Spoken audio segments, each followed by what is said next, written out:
Hello. Hello. It has been approximately 18 days, I think, since I recorded the last one. It's actually not true. I recorded one on the 4th and the 5th. But they didn't come out. I kind of got this idea that I wanted them to sound better because they sound terrible. And this one will sound terrible too, unsurprisingly, I think. And I wanted them to sound better, so I recorded the audio on my iPhone, and then I acquired some gameplay footage, and I was going to meld the two together, and then boom, we were going to have a fourth and a fifth. And it didn't come out. And why? Why did they not come out? Well, I just don't think I cared about it that much, and I don't care about it that much. The daily vlog seemed like a good idea, but unfortunately, I think my opinion and willingness to do it was quite fleeting, which is why I haven't done it in a while. And even today, I'm not really here to do the daily vlog. I'm just kind of here to talk about what I've been doing. So I decided on the 15th, I think, that I was going to be taking a big break from Discord, and really Discord was the only one that I kind of set a break for, and the reason why is just those social responsibilities. I just didn't want people to feel like I was neglecting them if they messaged me or something like that. Truly, which is why I did it. Anybody that I really want to talk to can, receive myself on anyway, but I kind of been taking a break from Discord. I haven't been giving I've been playing a little bit of it, like very, very little video games, like averaging less than one game a week per day, not playing Minecraft at all. I've just been kind of trying to keep myself busy in some more low energy ways, less flashing lights, less staring at a computer screen, more me and my brain going to work. And so what have I been doing? I've been well, first I read all my books like I said I wanted to. It took so long to do this, as in probably 22 hours. It took me like 2.5 days of straight just getting up at 9 a.m. Started to read 25 minutes, take a break, 5 minutes, and just do that on and off. I wanted to read my entire collection of manga, and I did. Already. It didn't take that long. I don't have that much, to be honest. I have some, not a lot. So yeah, that project is done. And then I kind of was left with this little vacuum of what's next, Pretty easy to figure it out. I wanted to do kind of an enjoyer of the classics, so I thought it would be a good time to delve into some CS or some Marcus Aurelius or something like that. But then I was kind of doing the thing I didn't want to do, aka I was browsing YouTube, okay? And I came across a fun little YouTube video from this very pessimistic math tutor who's been on the platform for a long time. And it's something that other YouTubers I've seen emphasize in the past, but I don't know why. Just his very terse messaging really got to me. I felt quite challenged by it. He was talking about how a lot of people that work in STEM now don't actually read the books anymore.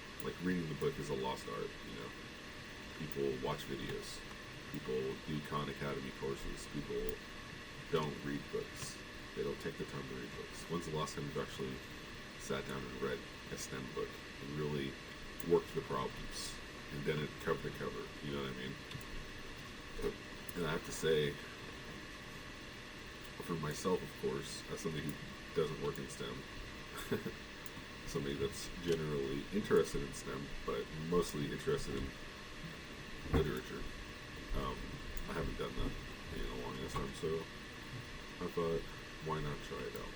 So I kind of shopped around a little bit for some opinions.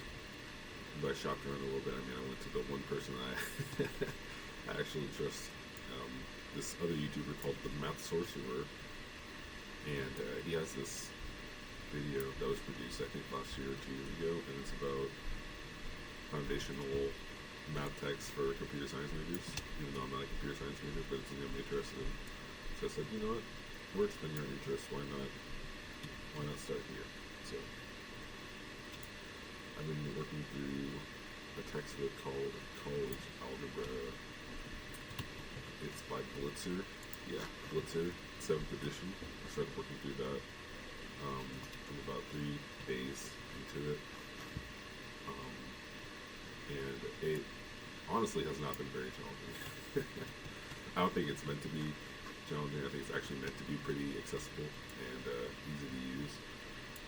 But it has been really fun and refreshing to go through this, and I'm kind of curious, like, how far is this journey going to take me, and you know,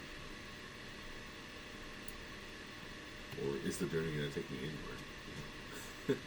Does it matter at all if it takes me anywhere, or can I just not enjoy doing college algebra for the sake of it? I'm not really sure, right? But I've always had interest in these kinds of things, so why not stay interested? And I guess that's really the reason why I wanted to record this, is because, you know, just being interested is really fun, and I hope you guys are out there staying interested, making knowledge, making connections in your brain. Studying is actually proving to be really fun, and I knew it was the whole time. You know, it's not like a secret that guy likes studying. Guy who studies prodigiously likes studying, right? But studying math has actually been pretty fun. A lot more so than I thought it was. I always thought myself a writer, an English guy, you know. I get lost in the texts frequently. But also that kind of reminds me of another video I could talk about briefly. I forget the guy's name, and I apologize to him for forgetting his name. But the title of the video was why mainstream knowledge sucks, or like why mainstream knowledge is always lacking, or something to that effect. I can link it in the description if I remember. But basically, the premise of the video is that the best ways of doing things are normally not even gatekept, they're just not mainstream, because the mainstream is trying to sell you something. Okay, it's trying to make something that's accessible to as many people as possible, so they can maximize their profit, right? And the example he uses is language learning, and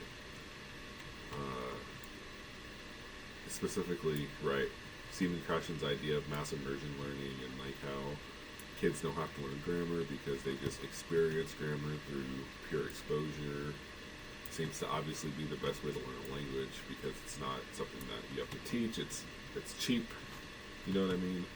You just go on YouTube and you watch the content in whatever language you want to learn, and you just kind of absorb it.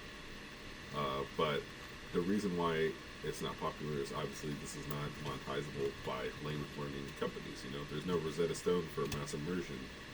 There is just the method of massively immersing.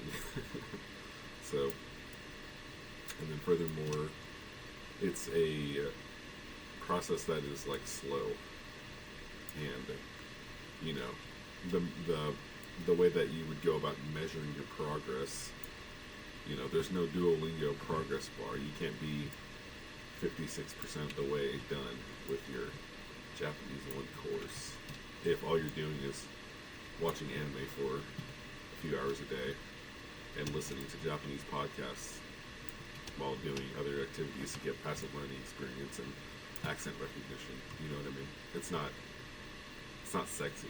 It's not packageable the way, you know, Rosetta Stone is, for example. and then kind of applying that same logic. Not that is necessarily, it's not an axiom, you know. I don't think that it's always true that the mainstream way of doing things is like the worst way of doing it. But if we kind of apply this mode of thinking to other aspects of life, I wonder what kind of results, you know, you would find. Actually, in that video, the creator, which again I wish I remembered his name because he seems like a good guy, a solid guy, makes good videos and posts frequently. So I will link. I will remember. I like this guy a lot.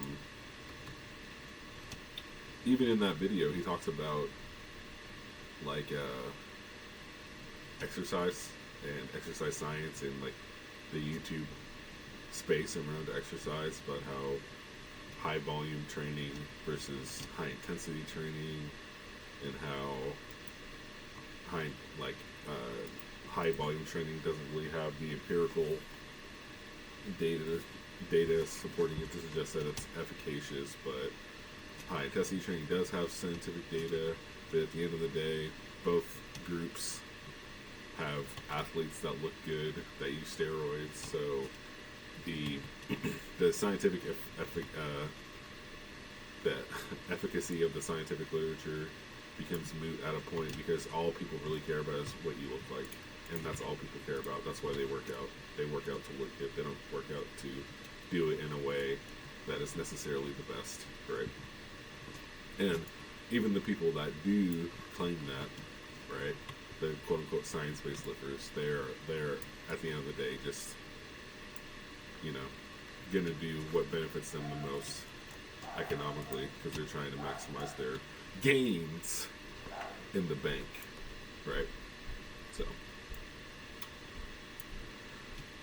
it's just interesting. It's kind of an interesting conversation, right? Because if I was telling somebody, like somebody wanted to do my job, which is an accountant, you know, what advice would I give them? I don't know that I could give them. Like, what is the mainstream advice?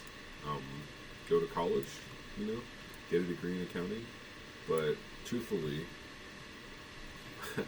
I think everybody that's worked in a professional field at any capacity would say that, like, well, getting a degree in accounting doesn't mean you're going to be a good accountant, right?